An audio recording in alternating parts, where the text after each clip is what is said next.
Hey everybody, Greg Laurie here. You're listening to the Greg Laurie podcast, and my objective is to deliver, hopefully, compelling practical insights in faith, culture, and current events from a biblical perspective. To find out more about our ministry, just go to our website, harvest.org. So thanks for joining me for this podcast.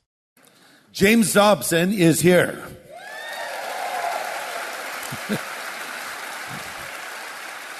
To say that Dr. James Dobson is one of the most influential leaders in the world of evangelicalism is an understatement.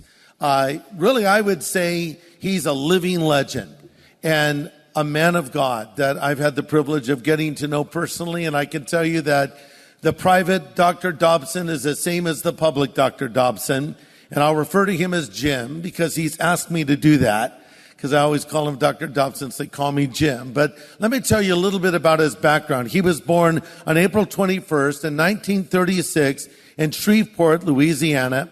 He earned a PhD in child development at USC. He was associate clinical professor of pediatrics at the USC School of Medicine for 14 years. He spent 17 years on the staff of the Children's Hospital of Los Angeles and the Division of Child Development and Medical Genetics.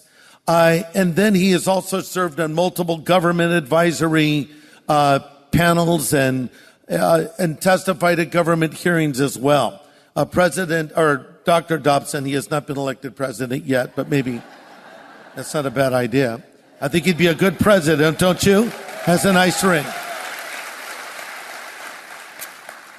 He's had a close relationship with many of our presidents, including President Reagan and President Bush the first and President Bush the second. And he is always also the author of many books, 36 in total, including Dare to Discipline, Bringing Up Boys, Bringing Up Girls, The Strong-Willed Child, What Wives Wish Their Husbands Knew About Women, When God Doesn't Make Sense, and many more. And his brand new book that is coming out soon is Your Legacy, The Greatest Gift. And we're going to talk about this in a few moments. But on a personal note, I first met Dr. Dobson back in 1995 when we did a crusade in Colorado Springs where Focus on the Family is located. And as the years have gone by, we've talked here and there, but his son, Ryan, became close friends with our son, Christopher. In fact, they both went to Biola together. And when the Lord called our son home, Ryan contacted us and asked if I'd like to speak with his father. And so after Christopher had died, we were on the phone for a long time with Dr. Dobson, my wife, myself, our daughter-in-law, Brittany. And that same voice that has brought comfort to millions around the world was there for us, just as though the way you hear him, that's the way we heard him. And he was there at a very important time in our life. And he's been, for many of us, there at a very important time in our life, and has influenced us and helped us to raise our children and tell us how to have stronger families. And he's been an advocate for so many important issues that we hold dear, including the sanctity of life and the real biblical definition of marriage. And we're thankful for his courage. So with that being said, let's give a warm harvest welcome to Dr. James Dobson. What a great crowd. Well, they're excited to see you here. How are you feeling today? I'm feeling fine. Well, Jim, and you've told me I can call you Jim, right? Absolutely. How would you feel I started calling you Dr. J? Would you be okay with that? Well, Jim, you're known for your advice and your counsel and your teaching on the subject of the family, but I think people would be very surprised to know about your family, your father and mother, your father, James Sr., your mother, Myrtle, raised you. You were an only child, but your father, a very talented artist and also an itinerant evangelist. So he was gone a lot of the time. And so you spent time on your own, and you even spent a year in the care of your great aunt. How did that affect you? And tell me a little bit about your childhood. Well, it was very difficult, Greg. First of all, I was an only child because my mother couldn't have any more children. She had a bone structure that did not allow her to have children. They told her that she should not have any children. And my dad came to my mother and said, "I've been praying about this, and the Lord told me you're going to have a son." Yeah. And I've got a picture of you and your super cool ride there. That is one hot-looking little car. Isn't that neat? That's nice. Yeah.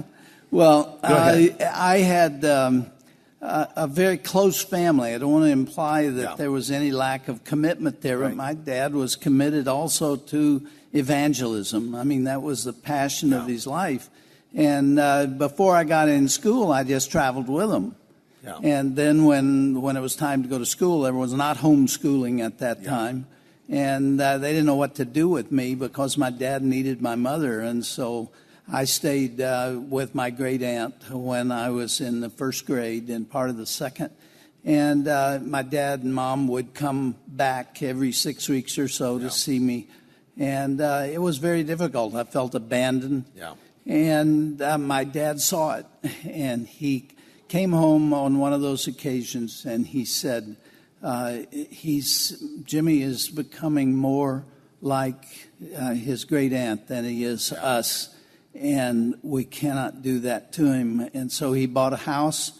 My mother stayed with me till I was out of high school. Right. So he made a sacrifice. He made an unbelievable sacrifice because he was very close to my mother and needed her, but he gave me priority. And when he would come home, then he was mine. Yes. And so we had a very close family. Yeah. Now, there's a book about your life, a biography called Family Man. And in that book, it mentions that your father's greatest passion was winning people to Christ. What is your greatest passion? Well, it's the same passion, Greg, but it is through the family. Mm-hmm. The family is like the red blood cell in the body. Mm-hmm. It carries a globule of oxygen.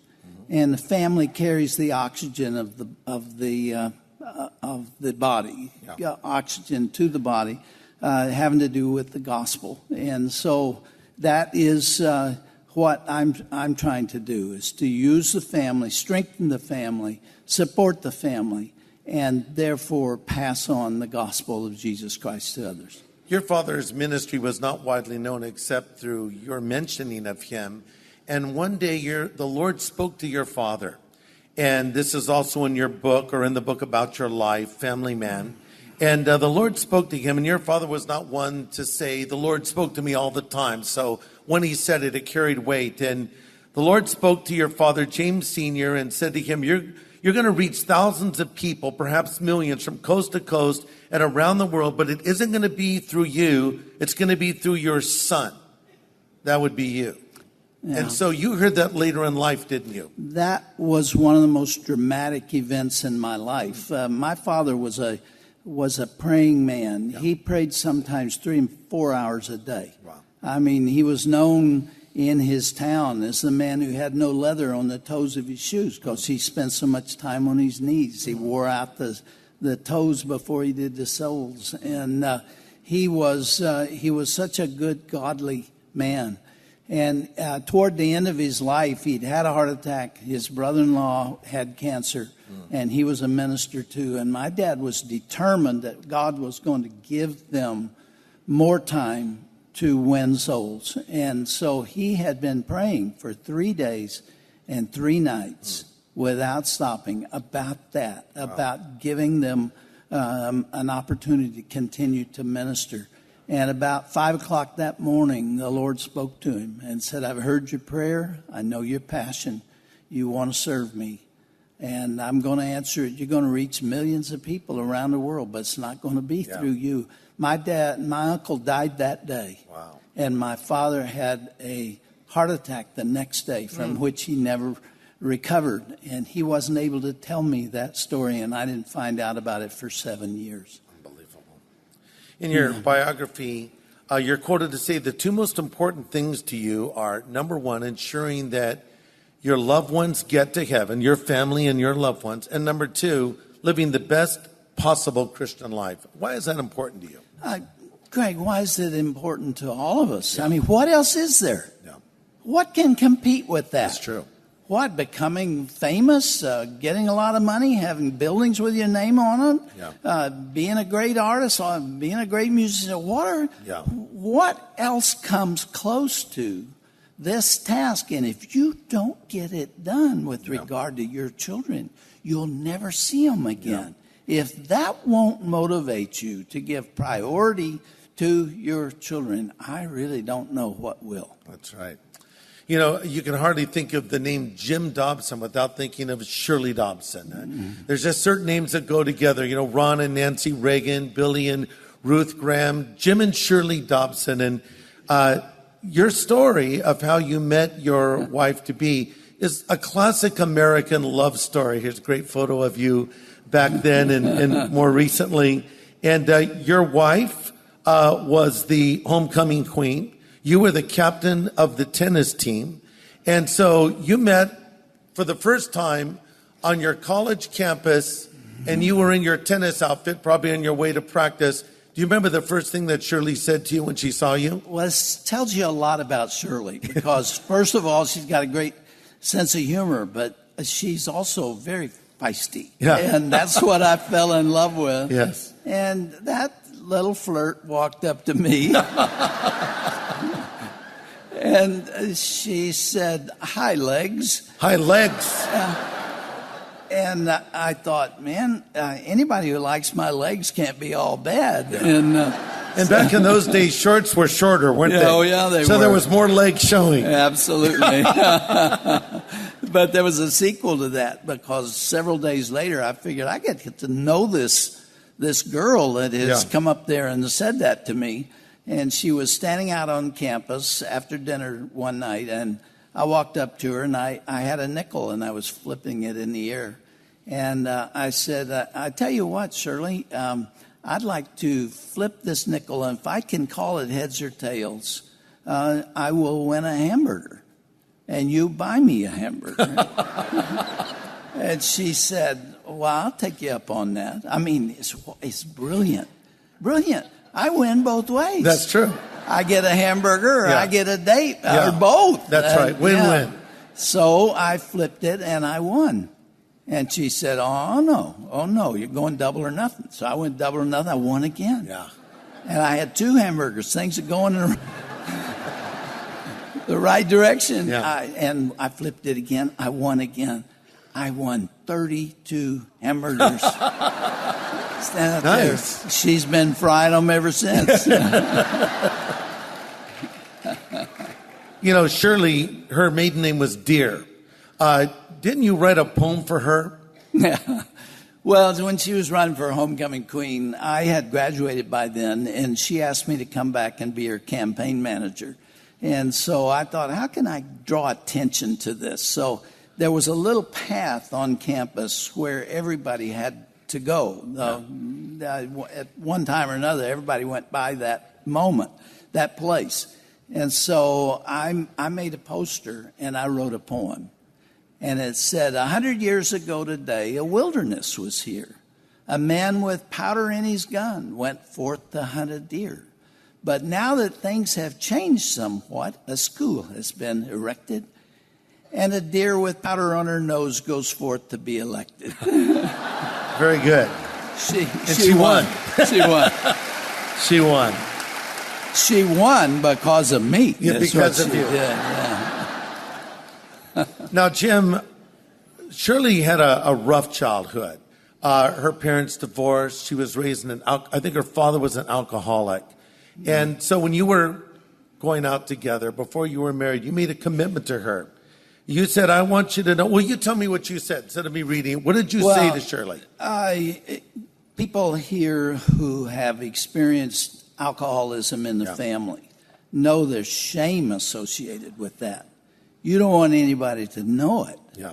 And so everybody hides it. And Shirley felt that way. They lived in very squalid circumstances, tiny little shotgun house, and her mother had to work in a cannery in the middle of the night to support Shirley and her brother. So It was not easy, and it's amazing that Shirley got on her knees at 6, 7, 8, 9 years of age and prayed for her future husband.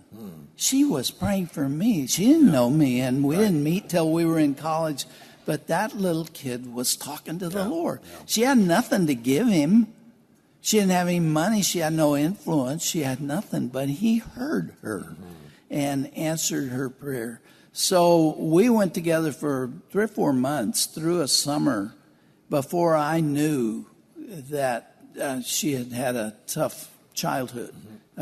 She had not shared it with me. She's afraid to tell me. Yeah. And one night she said to me, I've really got something that you need to know.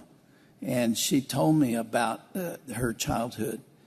And rather than leaving her, my response was, Shirley, my purpose, if we are to live together and marry and be together the rest of our lives, this came a little later, that I want to make up to you for what you've lost and for what you experienced. Yeah. And that's been sort of a goal of my life, to take care of her and to love her. Is that something that every Christian husband should do, do you think?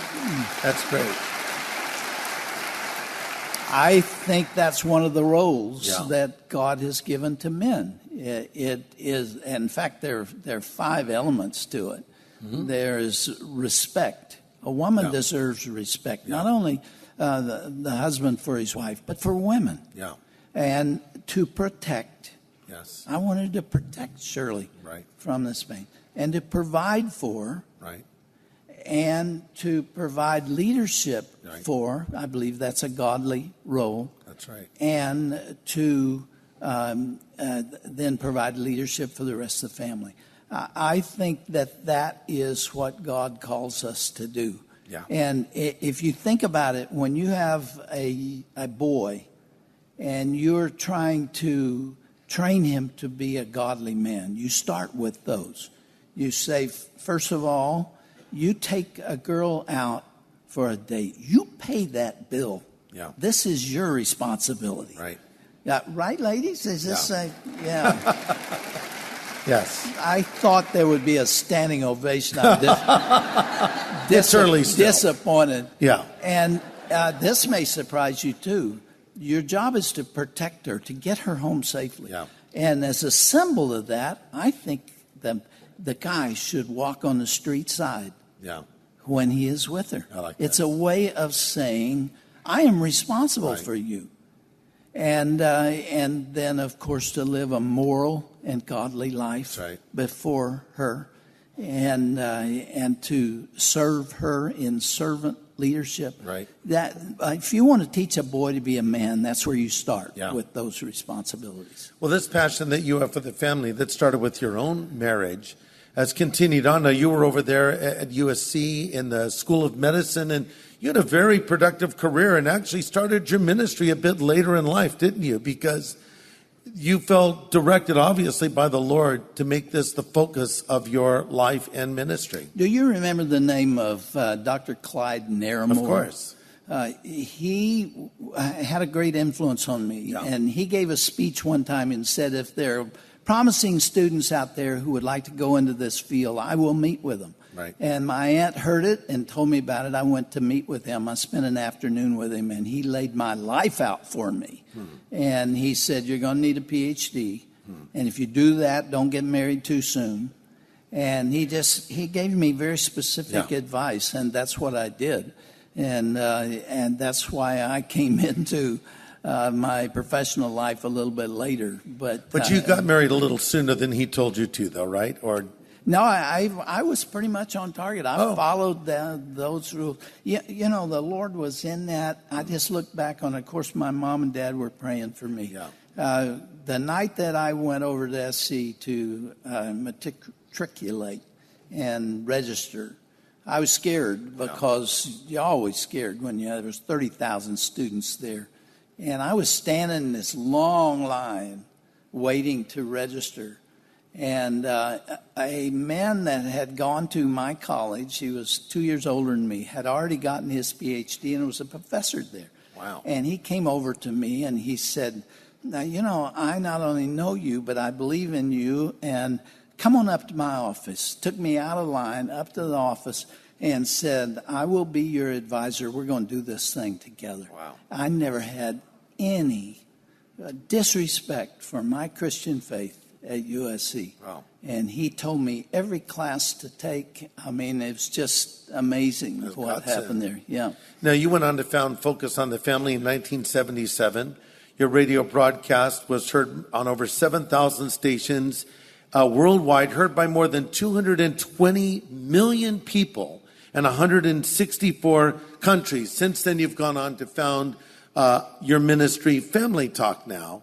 And so your father's word about you influencing many really turned out to be true, didn't it? It really did. And I told you I didn't know about it until 7 years later. Yeah. I was on the gambling commission at that time. Yeah. It was the hardest, most difficult, most nasty, terrible assignment I've ever had. 18 months of seeing stuff that's just, I mean, people think of pornography as being airbrushed nudity and so on. I mean, it is wretched stuff. It was then, it's worse today. Yeah. And I was running Focus on the Family, and I was advising President Reagan and the others, and I got tired. People think that those who are in ministry, yourself included, are driven by ego needs that forces them to do what they do. It is not true. I was asking the Lord, how long can I do this? Right. Because I was really worn out. Yeah. And I got a letter from my aunt, is the one that my dad had told about that prayer. And she laid it out for me, and her last line is, the end is not yet. Yeah. And so far, the end is not yet for what I'm doing now. That's right. Not at all. Yeah. Greg, I left USC. Yeah. That was a plum of a position. I was doing what I loved, what I was trained for. I was doing research, and I think we were accomplishing a lot. Mm-hmm. I was director of a national study in 15 major medical centers of a disorder called phenylketonuria. And I could have enjoyed staying there, but I saw the family unraveling. I don't want to sound like Father Time here, but I saw where we are today. Yeah. I recognized what abortion was going to mean, and what the assault on the definition of marriage was going to be, and what the attack on righteousness was going to be. And I just felt the Lord put his hand in my back and say, you need to do what you can. And so I walked out of there and started this little 2-room office. I didn't know where it was going or what would happen, but that was a major turning point for me. You know, it's been said that a family can survive without a nation, but the nation cannot survive without the family. The family is so important to you. It's so important to our country. Just very quickly, define what the family is. We hear that word a lot. What is the family? Well, it's defined in Genesis, right. Genesis 2:24, when it says, for this cause a man shall leave his mother and father and cleave to his wife, and the two shall be one flesh. That's the beginning of the family, the beginning of marriage. It was not man's idea, it was God's idea. That attraction between men and women has characterized the basic social unit in every continent. It's not just a Christian thing. In fact, it wasn't Christian. Christ hadn't come yet. But it was divinely inspired, and it is the ground floor. It's the foundation. Right. Everything sits on it. Everything, our institutions, our government, our way of life, everything rests on that foundation. And if you undermine it, and you weaken it, and you redefine it, and you tear into its fabric, the whole superstructure could come down. And that's what's happened in other civilization, and it's going to happen to us if we're foolish enough to walk away from it. Yes, that's right.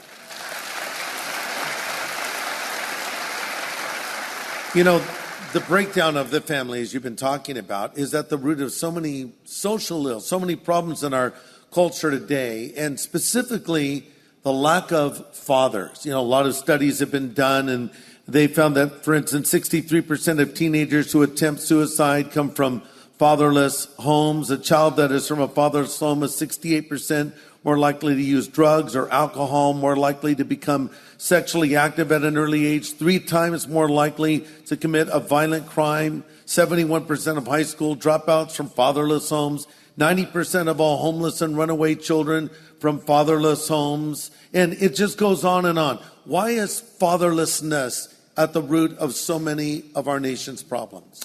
Because of the role that fathers are supposed to play.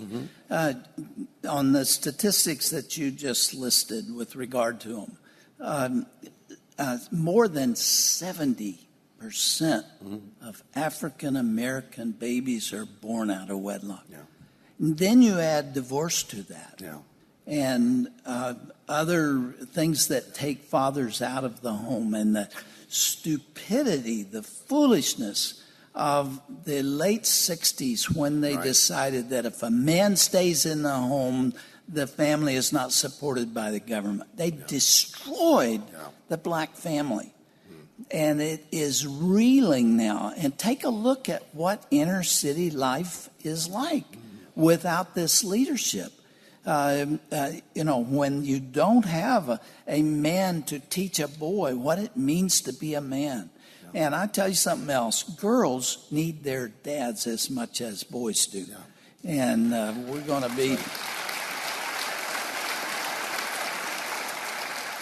be talking about this tonight. I want to talk about what it means to teach a boy what it means to be a boy. He doesn't know when he's born. That's not something that's automatic. It has to be taught. And if you have a single mother and the husband's gone and his influence is not there, you got to find a substitute for him. Because a woman is not equipped to teach a boy how to be a man. That has to come from a man. That's right. And so when that is torn down, then the consequences throughout the culture are really terrible. You wrote a book, What Wives Wish Their Husbands Knew About Women. What are some of the things husbands need to know about women? How much time you have? Oh, my. Give us maybe 3 points. Well, let me give you one. All right, one's good. One, okay. If men are together and they are talking and discussing what they care about, they talk about their work. They talk about what they've accomplished. Well, you know, we're building this new complex here, and we have invested this, and they talk about those things because that's how men develop self-worth. Is that they've done something with their lives. I'm that way. You're that way. I think men are that way. Women, by contrast, draw their self-worth from relationships, from romantic love, from being loved and being cared for.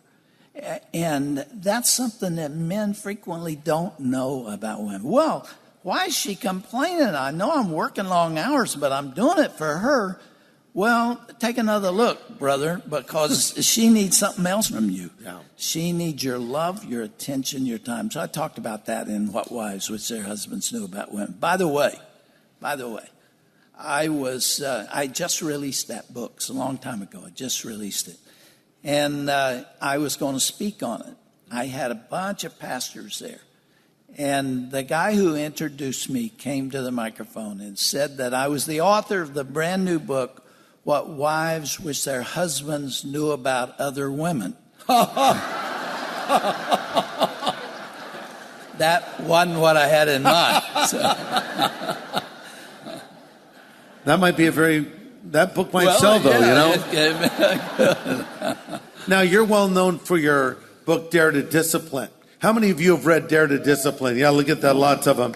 In fact, there's a boy who was in college who wrote you a poem once, and in his poem he said, "Roses are red, violets are blue. When I was a kid, I got spanked because of you." And I was that boy. No, I'm not kidding. I'm a little too old for that. There's a whole generation yeah. that would like to catch me in a blind alley somewhere. So, in this book that you've written about disciplining the children, address that today, because it seems like we're in a time where you don't see a lot of discipline. Not even a sense of what is right and what is wrong in our culture. Why is discipline important in the lives of our children? Well, just look around. Yeah. What happens in airports and in schools and in public?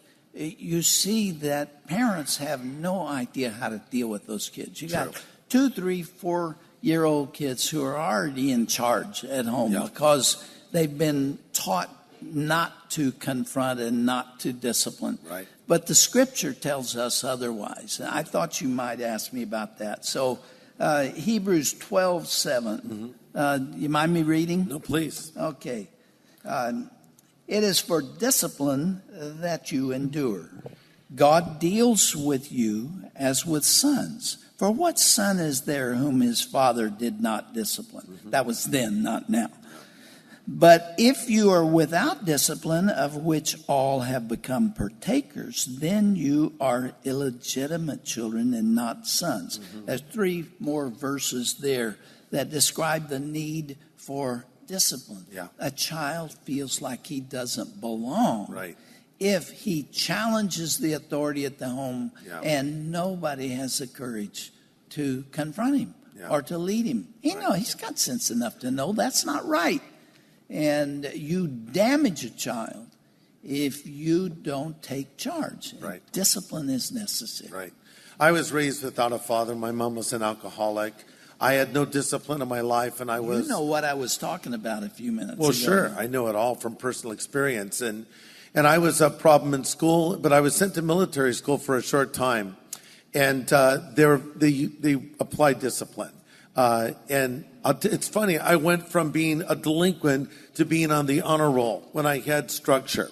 And as soon as I got out of the structure, I went back to my old ways again. I needed that structure. And I think it's comforting, because as you just read in that scripture, whom the Lord loves, he disciplines. It's not because he hates us. It's because he loves us. And it's a sign that God cares about you to give you that reinforcement of what is right and what is wrong. It finishes that scripture saying it yields the peaceable fruit of righteousness. That's right. Discipline leads to righteousness.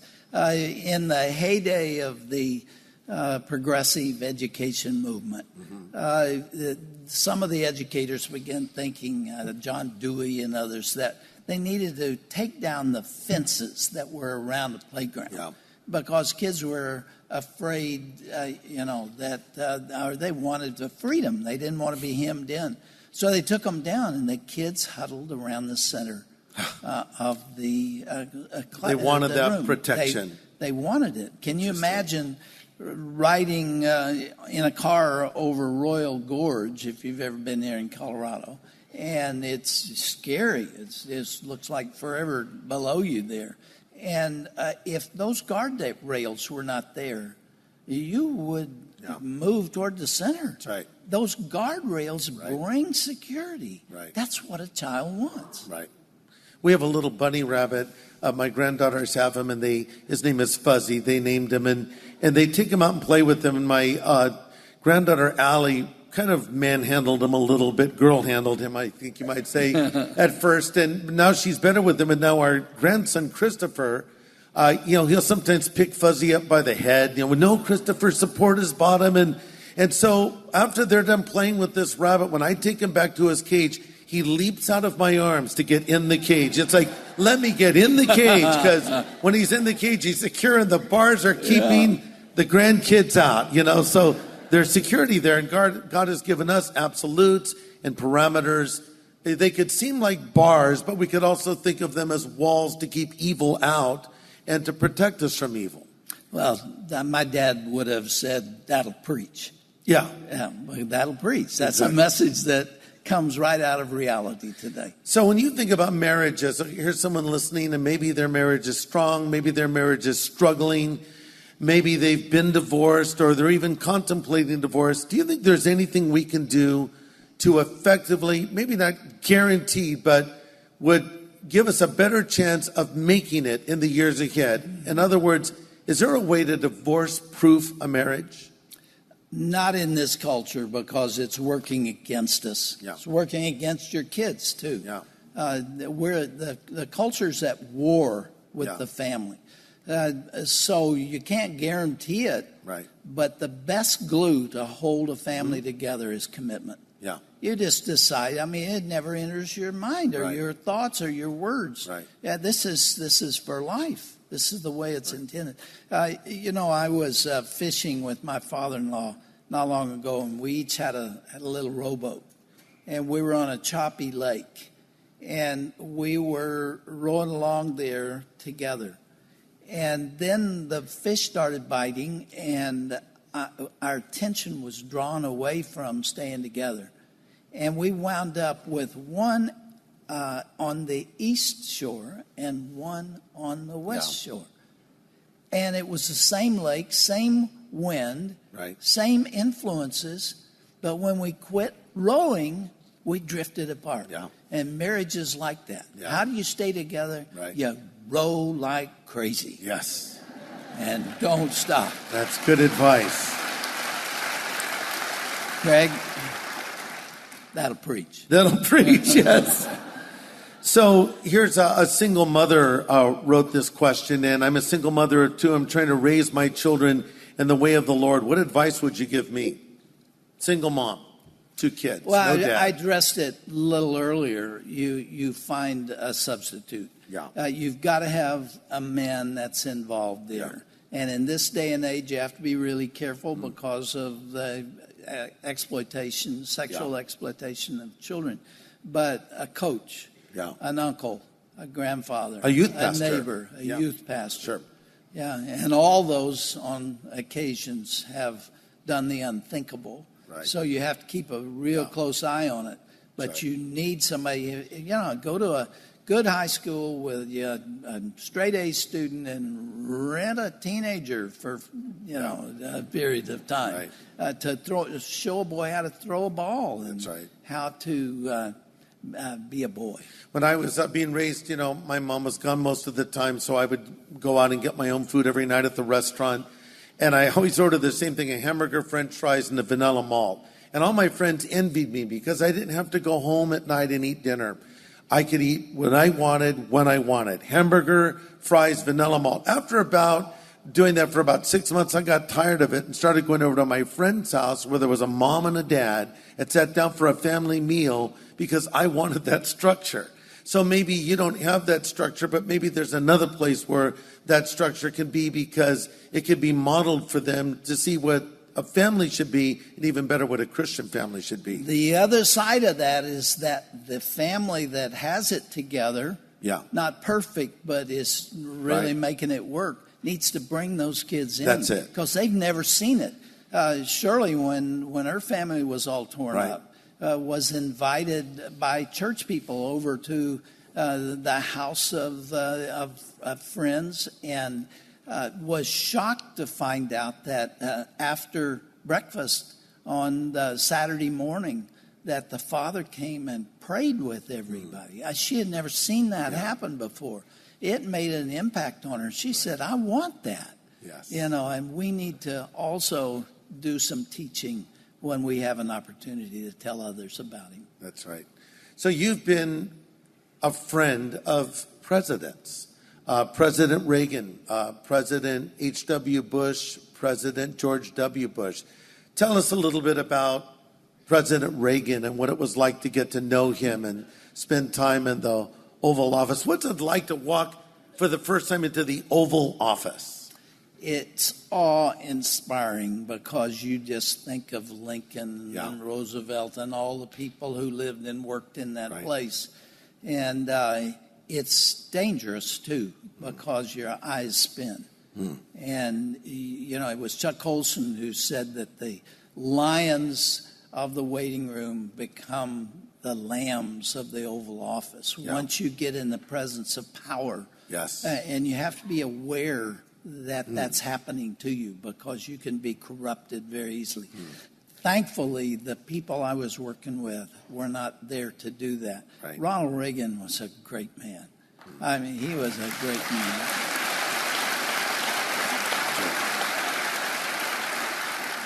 Can I tell you how I met him? Yeah, please. Yeah, it was 1981, and he was about to be inaugurated, and I got invited to come and bring 6 friends with me to the inauguration, and we were excited about that. The new beginning, it was, you know, there was just so much excitement in the country, and Reagan was coming in, and I just wanted to catch a glimpse of him. I mean, that's what everybody in Washington was trying to do, to see him go by in a car or something. And we were there for the inaugural speech and all that, and then invited to the inaugural ball. And that night, we knew there were 9 of them, and we were at the Smithsonian, and so that was the 9th inaugural ball of that night. And so we had to wait, and it was jammed. You could not move. There were people just, shoulder to shoulder. And we had been there for 3-4 hours waiting for him. And we looked at our watches and said, you know, it's nearly midnight. He's got to be coming soon. So after he leaves, everybody's going to be trying to get their coats. It's very cold. And so let's go get our coats. So that we're ready to go. So a couple of us went to get our coats. And we were walking back. We had our coats over our arm. And doors swung open. And Secret Service men, who looked very much, I'm 6'2", and my friend was 6'5", and we had on tuxes. We looked like them. And they came in and ran into a stairwell. I looked at my friend. He looked at me. I said, why not? We ran with him.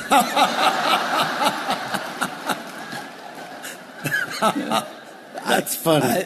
And we went up the next step to the 2nd floor and opened the door and walked straight into Ronald Reagan. I was 3 feet away from him. And, you know, Secret Service never looks behind. They look ahead. They never turned around to see who was following them. That's funny. All right, and we're there, and so they have this cordoned off area of blue uniformed police to the platform where Nancy and Ron Reagan were going to go up and speak and dance. And it was just about 3 foot wide, and then all these sea of people. And they started down that cordoned off area. I looked at my friend, he looked at me, and I said, why not? We walked with him. Oh, my. We followed him 3 feet behind as though we... That is amazing. And everybody thought we were Secret Service. And we walked to the platform, and then they went up, and I looked at my friend, he looked at me, and I said, no. And so the Secret Service was looking down at us, and all of a sudden they realized we didn't belong there. We were right here, and they didn't know what was under those coats. And they panicked, and they came running down, pushed me in the back, and said, get out of here. And we decided we should. And we went back, and then he came down and walked right into us. And 3 years later, I was sitting beside him in the Oval Office, talking to him about the family. So, when you first came to talk to him, did he say, I thought you were in the Secret Service? You know, I was told that there was a lot of scrambling in the White House to figure out who those 2 guys were. So your wife has been leading the National Day of Prayer now in Washington, D.C. for how many years? This is the 24th year. Yes. She agreed to do the, yeah. Fantastic. She does a great job, too. She agreed to do this there she is with 2 years, yes. President Bush. Yeah, there she is coming into the Oval Office. I mean, into the East Room. Yes. With me trailing along behind. Yeah. Kind of. Now, were you working as Secret Service that day, or were you being Dr. Dobson?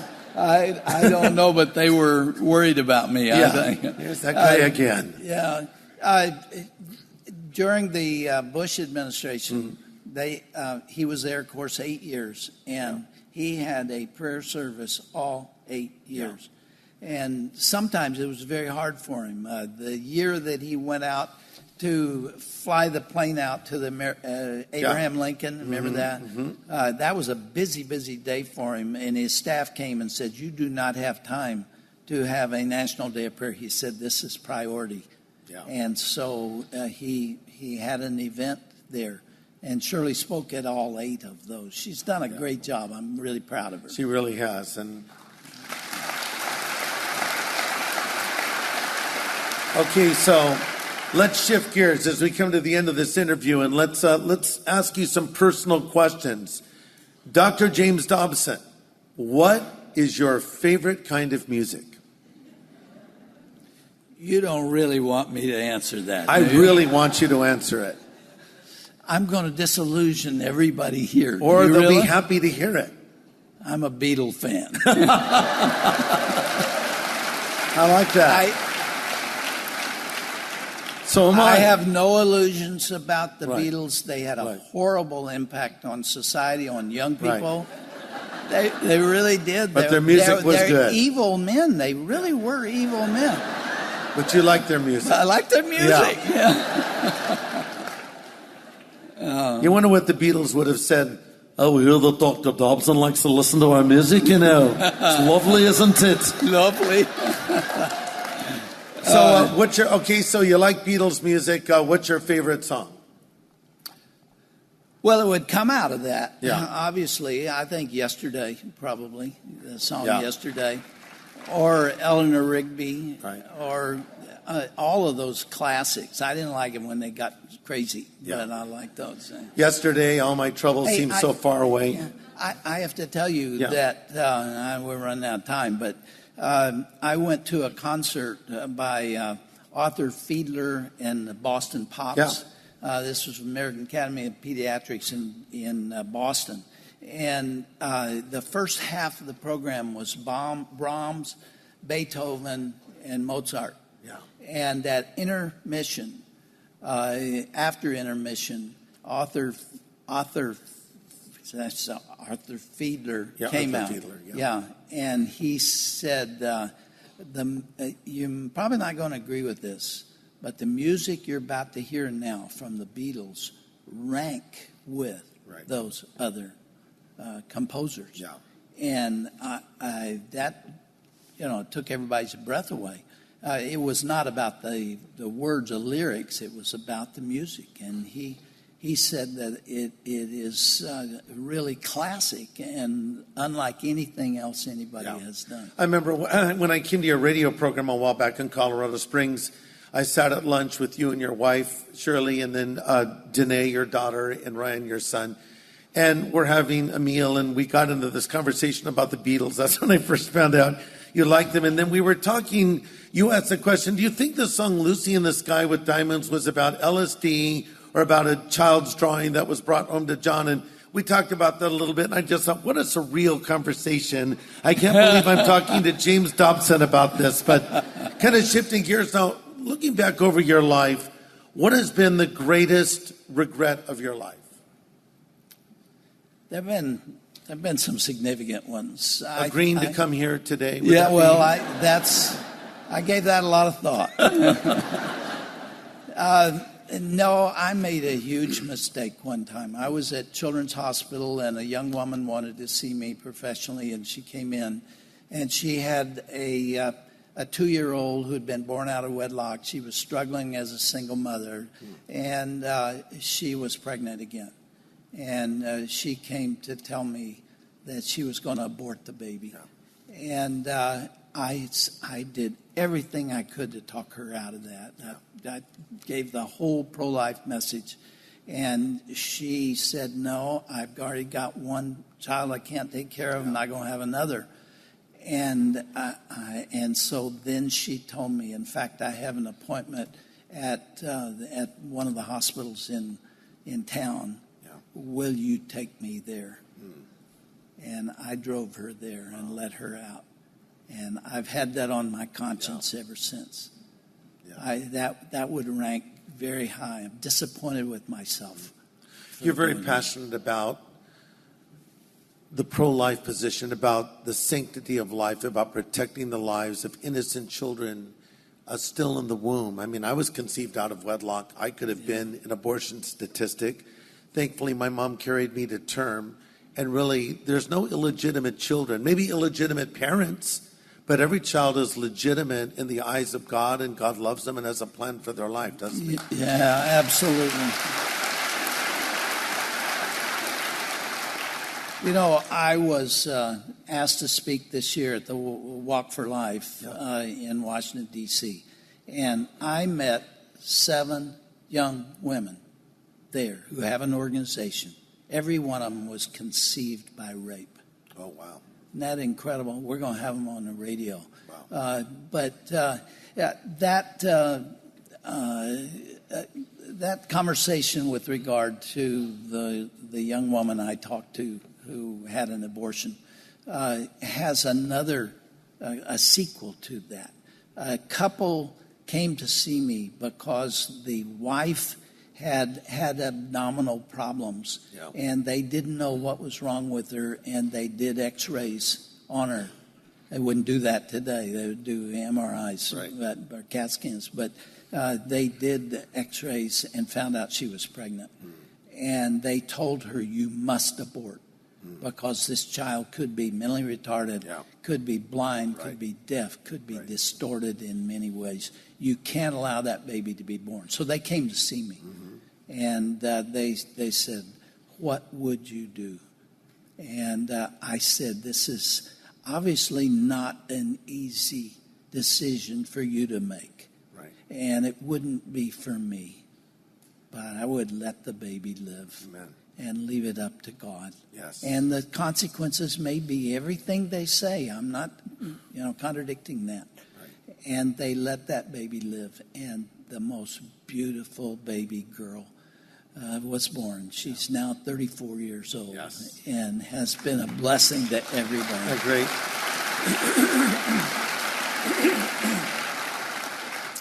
Tim Tebow's mother was told to abort her child because she would die if she gave birth to him, and she decided to give birth. And of course, he's a strapping young man, a great quarterback, and even better than that, a committed follower of Jesus Christ. So you never know. Just, do what is right, and let God be God. Let God be God. Yeah.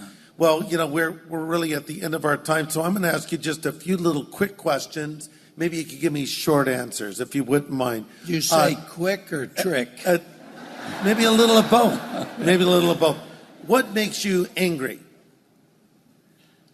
What makes me angry is when I see the media and the culture trying to twist and warp the minds of children who are too young to know better. Yes. I agree. What makes you laugh? What do you laugh at? Shirley makes me laugh. She's got a great sense of humor. We laugh a lot. What's your favorite color, Dr. James Dobson? Oh, that's a consequential question. Yes. Yeah, blue. There it is. We got blue right behind you. Yes. And if you were going to give one last talk, you knew that you could only speak one last time, what would you talk about? I would talk about the theme of that book, which is winning your children to Christ. I've written 35 books or so, and all of them point toward this one way or the other. That's the capstone of my professional life. If you could ask God one question, what would it be? Why? Mm-hmm. Why what? Yeah, why indeed? There's so many questions you can't answer. That's right. Jesus asked it. Yeah. Jesus asked. That ought to bring comfort to those who say, why would you do this to me? Jesus asked the same question. My God, why have you forsaken me? And why is such a relevant question? Right. Because God never answers it. Right. He will not be accountable to man. Years ago,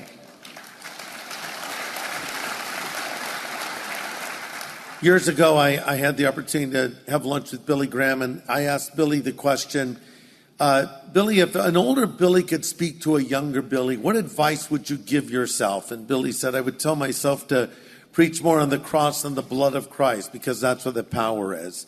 I posed the same question to Pastor Chuck Smith, who's now in heaven. And I said, if an older Chuck could speak to a younger Chuck, what would he say to? What would you say to yourself? And he said, I would tell the younger Chuck, hold the course. What would an older James Dobson say to that young boy that we saw there in that little car? And then as you got older, what would you say? Here's what I've learned in life. Here's what you need to know. 2 words. Yep. Finish strong. I see.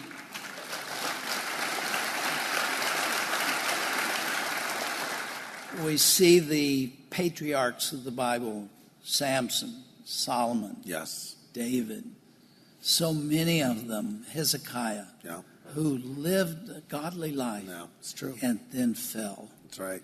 And I realize it could still happen to me. Finish strong. Yes. It's so true.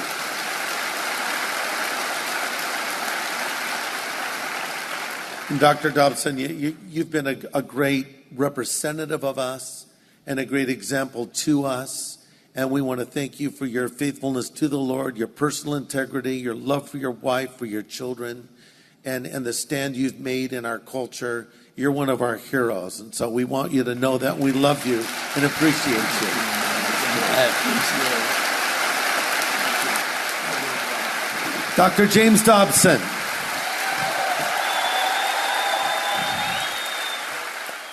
Hey everybody, Greg Laurie here. Thanks for listening to our podcast. And to learn more about Harvest Ministries, please subscribe and consider supporting this show. Just go to harvest.org. And by the way, if you want to find out how to come into a personal relationship with God, go to knowgod.org. That's KNOWGOD.org.